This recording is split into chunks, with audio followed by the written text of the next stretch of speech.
10 Rules of Good Studying. Studying is such a big part of a student's life, but many were never taught how to study effectively. Here's a quick list to help you get on the right track. Use recall. After you read a page, look away and recall the main ideas. Highlight very little and never highlight anything you haven't put in your mind first by recalling.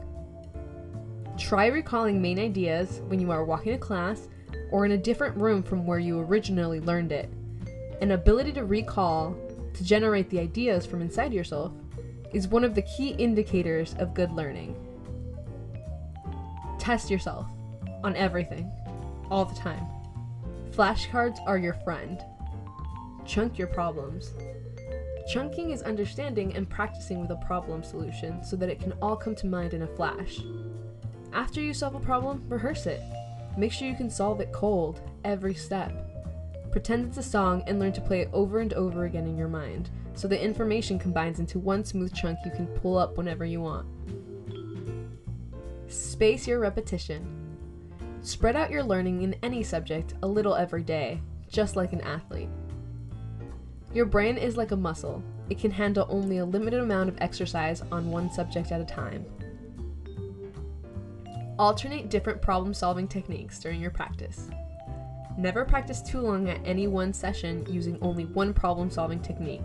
After a while, you are just mimicking what you did on the previous problem. Mix it up and work on different types of problems. This teaches you both how and when to use a technique. Books generally are not set up this way, so you'll need to do this on your own. After every assignment and test, go over your errors. Make sure you understand why you made them, and then rework your solutions. To study most effectively, handwrite, don't type, a problem on one side of a flashcard and the solution on the other. Handwriting builds stronger neural structures in your memory than typing. You might also photograph the card if you want to load it into a study app on your smartphone. Quiz yourself randomly on different types of problems. Another way to do this is to randomly flip through your book, pick out a problem, and see whether you can solve it cold. Take breaks. It is common to be unable to solve problems or figure out concepts in math or science the first time you encounter them. This is why a little study every day is much better than a lot of studying all at once. When you get frustrated with a math or science problem, take a break so the other part of your mind can take over and work in the background. Use explanatory questioning and simple analogies. Whenever you are struggling with a concept, think to yourself, how can I explain this so that a 10-year-old could understand it?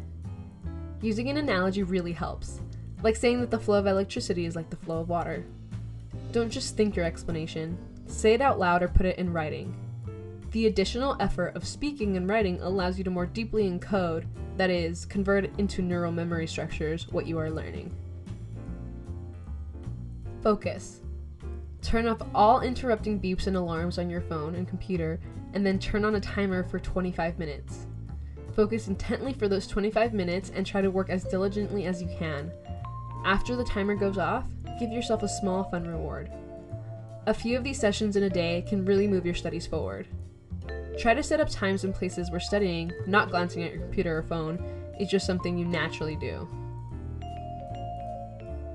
Eat your frogs first. Do the hardest thing earliest in the day when you are fresh.